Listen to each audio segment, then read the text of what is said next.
It Mackey is. and Judd fill out today. So it is time Who needs for them? who gets it, who doesn't. Well, I mean, we sort of do, but that's okay. Yeah, That's that's okay.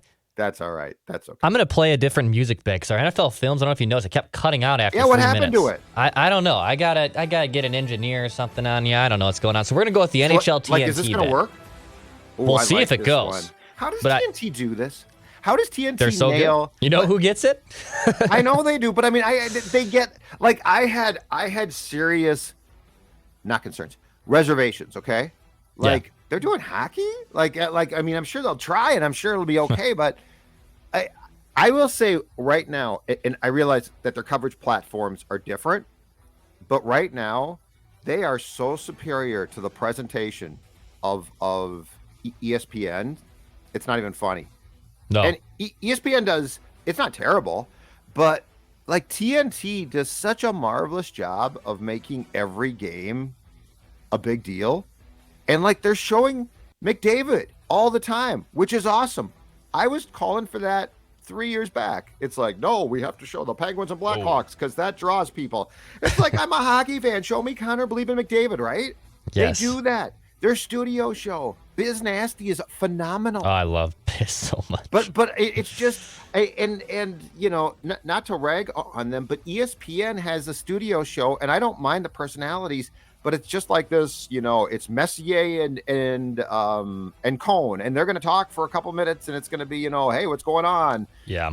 TNT's got this major studio feel. It's just, darn it, it's good. It is good. It's good. They get it. They Declan, get it, dang it. go ahead.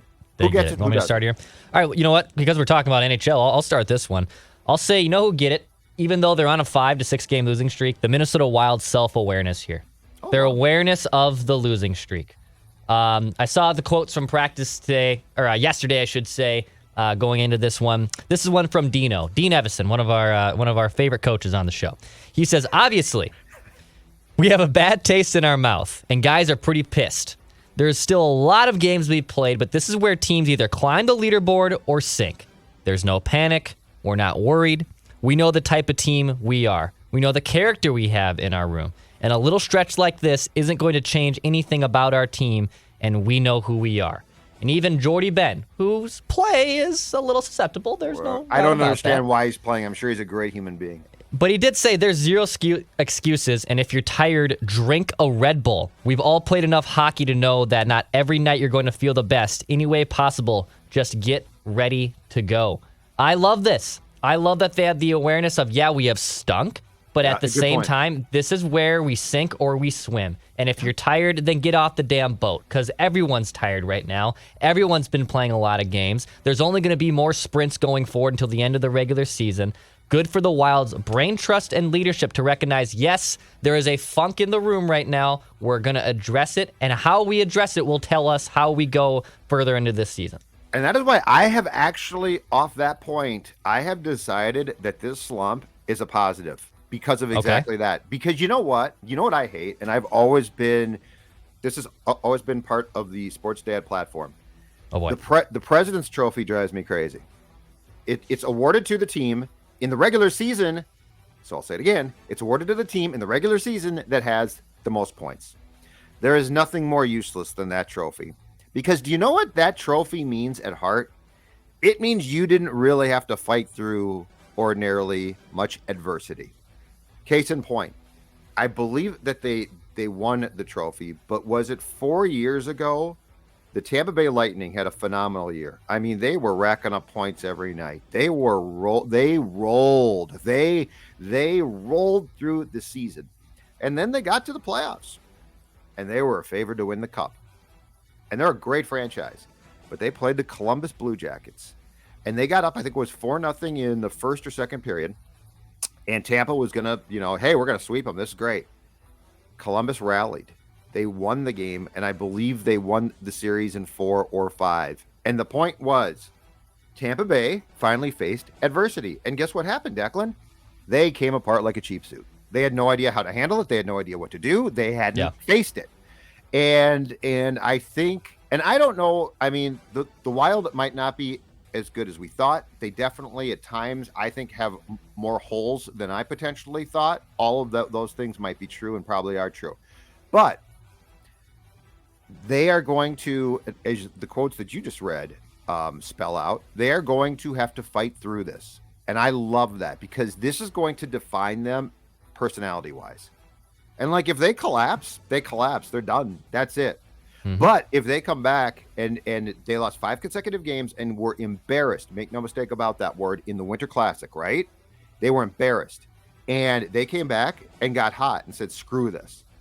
So I actually think that starting a month in which they're going to play a ton of games, and I believe it's 16 games, 12 at home, starting tonight, they are now going to have to either overcome, fight through the adversity and beat it, or fall apart. But you're not going to get to the playoffs in what's been this feel-good, magical carpet ride and be like, oh my God, adversity, what the hell should we do? So I feel like this is actually preparing them for their fate. And it's a good time because there's still plenty of time to turn things around, get hot. And this doesn't mean that you're not going to have slumps. But adversity to me is Saturday in Calgary, right? Like, that was a bad game. Like, Toronto wasn't a great game, but it was a pretty good game. But Saturday was just an inexcusable what the hell. And what I like about that game is that gives them an opportunity in the midst of a funk to say, we're either going to address this and get it right, or we're screwed. But we're not going, for the first time, to face these problems when we're in the midst of a playoff series, when we have no idea by that point what to do, or it's just flat out too late. Bingo. And I'm curious if they can snap out of the funk. They had the Flames on Tuesday evening. You and I will be there, so we'll have plenty more. And also with Sans Mackey out, the hockey whisperer, going into his crystal ball here and just kind of trying to watch the Wild from afar, Judd and I will have you covered right here on Mackey and Judd and on Judd's Hockey Show. So if you wanted Minnesota Wild coverage, damn it, you're going to get it over these next 3 or 4 days. Because we'll have plenty to talk about with the Minnesota Wild. So I'm excited. Hopefully they break out of this damn funk. Oh, I think they will. I think they will too. I think they will. I'm just curious to see what Bill Guerin does by the March 21st deadline to address this team. There are definite holes here that can be fixed. The question is, are you going to pay the price to fix them? And if so, which one? Yeah. All right. Who doesn't get it, Declan Goff? I am going to go right after baseball fans on Twitter, which includes myself. Okay, guilty as charged. Yep. So just to be clear, I'm not lecturing. I'm criticizing all of us. We're all in this together. So last night on Twitter, and look, I get it. The baseball negotiations between the Player Association and management went essentially all day. They met for 16 hours. I believe it broke up in Jupiter, Florida, shortly after 1 a.m. Central. And throughout the course of the night, especially as we got deeper and deeper into the night decks, 2 guys in particular, Bob Nightingale and John Heyman, were tweeting almost like a play-by-play of they're going back in, they're getting closer, this could get done tonight, we see progress, this has been agreed to. And it was clear that the leaks were coming left and right from the commissioner and his people. And people started to get excited. Oh my God, this might get done tonight. Oh yeah, we might have baseball by the morning. You know, they're gonna. I hope they call a press conference for 4 a.m. Declan, so that they can announce it's done. It's fit. And of course it broke up. They did make progress. That's not the point. And they agreed to resume negotiations at 11 a.m. Eastern. We're recording this at 10:42 a.m. Central, so they are supposedly back talking. It still might get done, but there are still some significant hurdles on the table. But here's where I'm frustrated, okay? Here's where I'm pissed off at myself as well. So this is all of us. All right. If this was a popular sport, if baseball was cleaning up right now, if baseball was football, I'd say, okay, get it done. Let's play, right? What the hell? Get it done, finally. This is great. But the reality is, there's a faction now, a cult of us who are like, baseball might start baseball. But think about it for a second. What they have done is The lockout, I believe, if you go back, started in December. And there were months with no talks. No talks. They didn't meet. They didn't talk. And now they're talking. And now they're trying to race to get this done. Spring training was supposed to start, a week and a half, 2 weeks ago. We're supposed to, spring training games are supposed to be underway by now. They're being canceled. And the deadline supposedly has been pushed now to 4 p.m. Central Time today, where if they don't have an agreement in place, they are threatening to start to cancel opening day and regular season games. But what this doesn't address is the fact that this sport, make no mistake right now, is bleeped. And how on earth in December, when this started, did both sides not say, okay, here's what we are going to do? Ordinarily, we wait till the 11th hour, we negotiate a new CBA. Sometimes we lock out, sometimes we strike. But our sport's in trouble, and we need to talk about a lot here. We are going to spend 2 months or a month plus on the contract itself, the collective bargaining agreement. That's going to be phase one. But we're not going to leave the room. And I don't care if we miss Christmas, because what we're going to have to do after that is we need to talk about the game itself, like what we're doing, how we're playing it, how we can speed things up. And I don't mean one side. I mean both sides. Players and owners needed to be talking about what they were going to do for the game to make it more palatable, to make it more popular. And folks, I don't care if you're a longtime baseball fan, young people are checking out. They are the lifeblood of things, not people my age. It's people Declan's age and, quite frankly, younger than him, okay? And instead, here's what we've got right now. Well, we're making great progress. We're making great progress.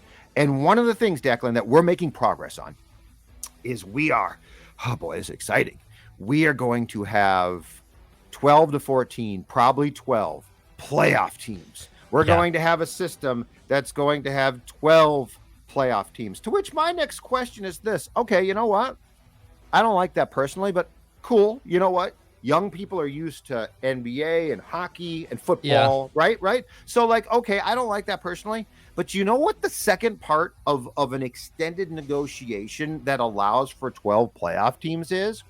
The season's going to be 140 games. We're lopping a major, because the reason to play 162 is to get the few really good playoff teams. And the playoffs have been expanded, but this whole thing is, if you're going to go to 12 or possibly 14, I'm guessing 12, then you don't need to play 162. 162 was meant to reward the great teams and to make damn sure that if you could, the best teams, got into the playoffs. Yeah. And now you're going to allow not quite half the league in. With young people, you know what they don't need? 162. So these things all should have been being discussed for months, Declan, for months. And instead we're they're going to come out with an agreement. Oh, yay, baseball. Oh, good job. You don't get it. You people, we're all idiots for buying into this. These people are acting like their game's important. It's like the adult who acts like, hey kids, do this, do that. I'm going to tell you. And now I'm going to go to the bar and get sloshed. Dude, I have no respect. There's no respect there. You're a drunk. You're a dork. You're a complete fool. You're to quote our Monday show, the buffoon of the week. Okay. Yeah. So you're telling me that we're supposed to be excited. And the last thing too, we find out that baseball actually came to an agreement last year, I believe, last spring, with ESPN to televise the first round of playoffs that didn't exist until they get this done. So it's just another cash grab. It's got nothing to do with the good of the game. It's got nothing to do with the health. Nobody said one thing so far about going from 162 to 140. They don't give a damn. These people don't care about the sport. They don't get it. And the worst part is they remain buffoons. That's the end of my rant, but it drives me crazy. I didn't know Rami Makloff was back working for Score North, because I'm having some flashbacks from about 2 years ago this time from Rami Makloff here. He hated one person. I don't. No. My disdain goes for everybody.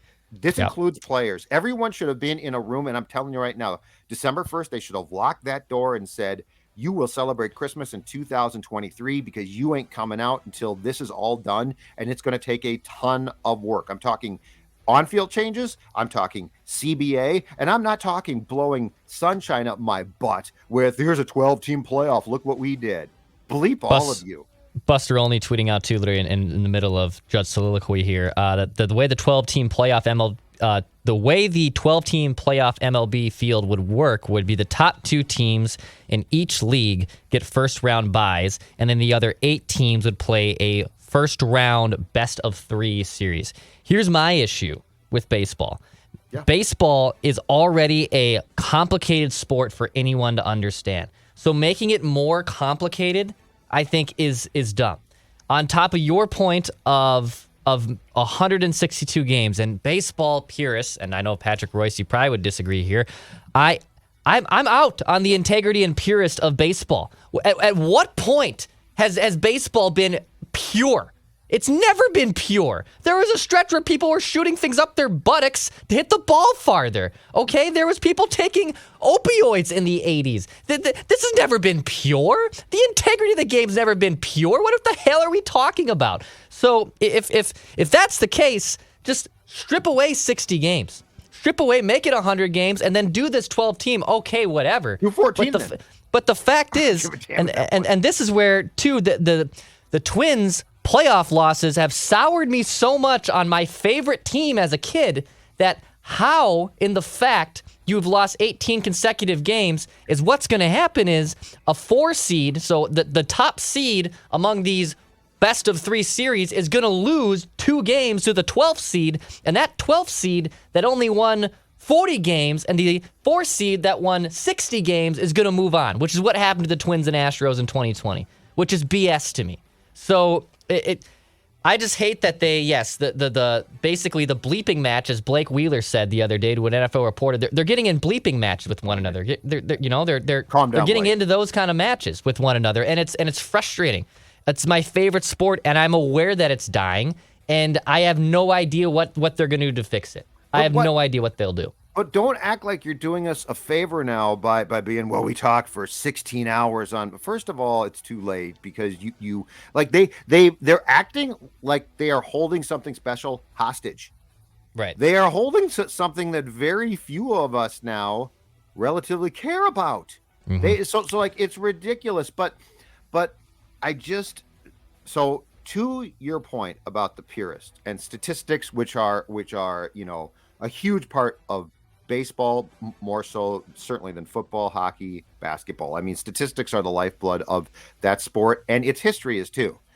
We have to accept this, and this would have taken months to vet, but it was worth it. And these idiots all went home and enjoyed their I'm sure Florida homes, morons. And I'm talking about both sides here too. Like, I'm not cutting the break here. You're not getting the owners are greedy. Yes, they are, but it was on everyone to make sure that the key people sat in a room and talked, and they didn't until now. And now they're hashing out things that nobody gets. Super 2, let's talk about Super 2. Take your Super 2 and shove it up your behind.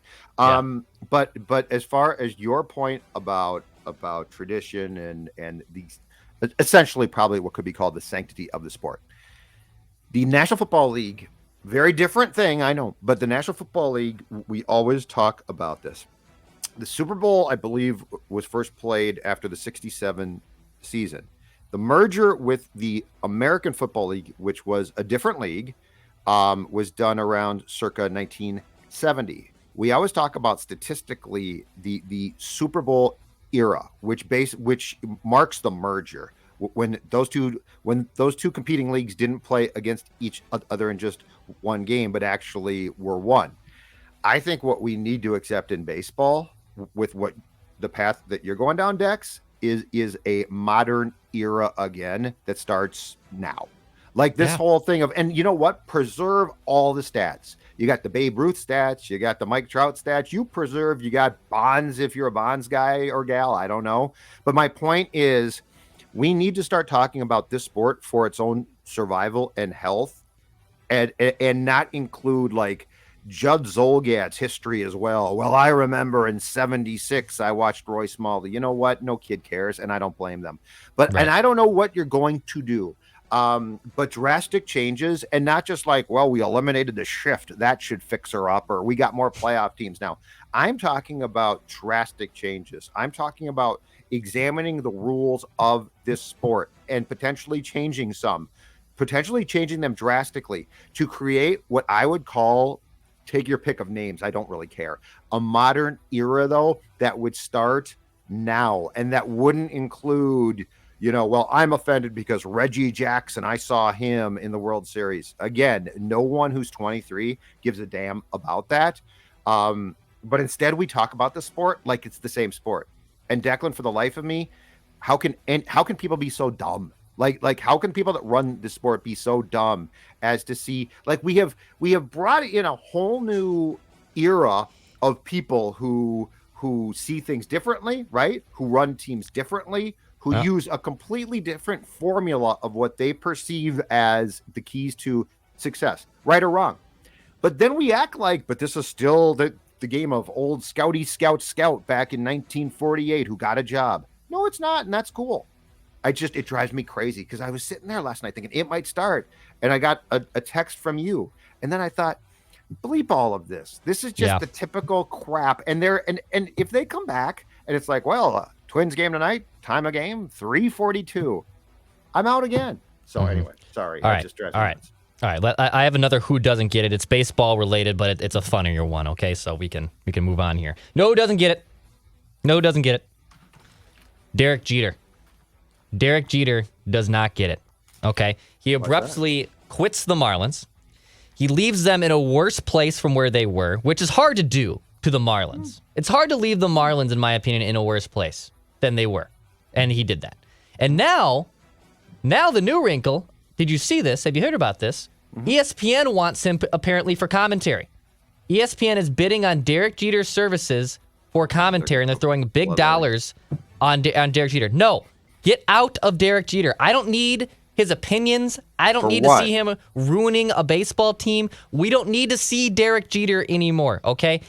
Unless we're turning Derek Jeter's gift baskets into some type of reality television-esque show, and now Derek Jeter is married, and he has a family, and he has daughters, and I'm very happy he's now moved on at that point in his life. Derek Jeter can go away, okay? I don't need any more of Derek Jeter. He ruined a baseball team. He was a phenomenal player. I don't have that many hot takes about his player. He's a very polarizing player in terms of overrated, underrated. But I'm sick of Derek Jeter. You know who does not get it is the captain, Derek Jeter. I'm out. What's the plan to put him on like that? The proposed Manning cast that they're going to do with A-Rod on Sunday Night Baseball?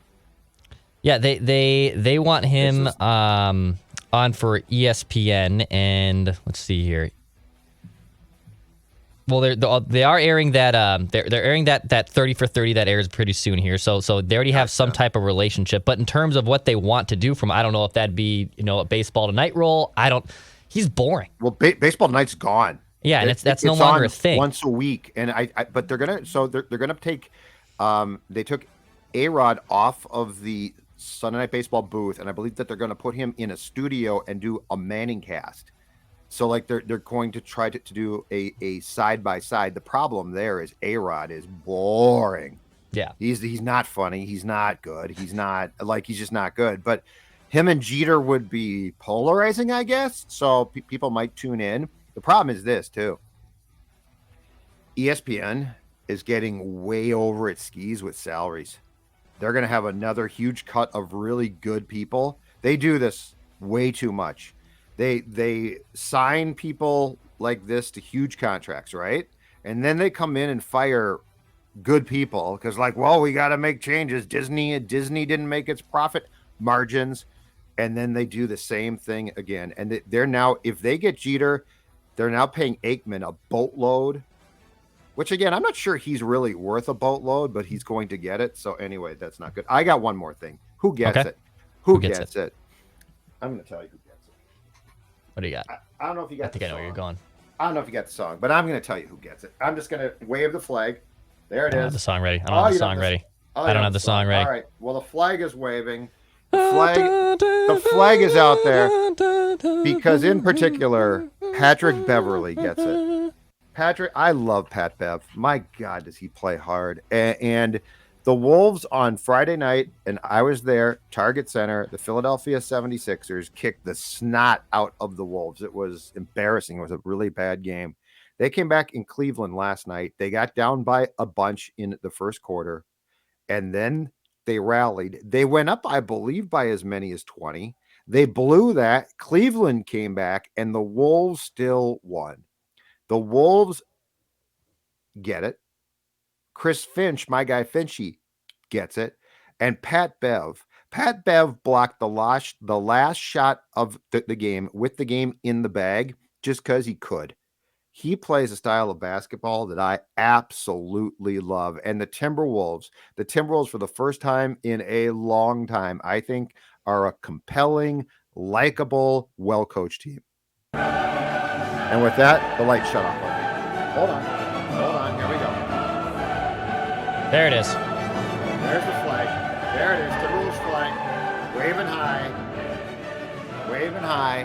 Yeah, a big win. I mean, Carl even too hitting the big shots at the end of the game. You know, Ant Edwards has been off, but still, Cat's like one of the best shooting big men in the best shooters in the NBA. Forget just the fact he's the best shooting big man. He's one of the best shooters in the game. That was his first three, right? The key one that he hit late in the game in Cleveland. I think that was his first three. So yeah, but I mean, the Wolves to come back on the road after being embarrassed by the Sixers at home is impressive. And I don't necessarily think that they're going to actually get to the 6th seed. So they're almost certainly going to be, I think, probably in the play-in tournament, which is technically not the playoffs. But that being said, that was fun. And Pat Bev, you get it. I love your style.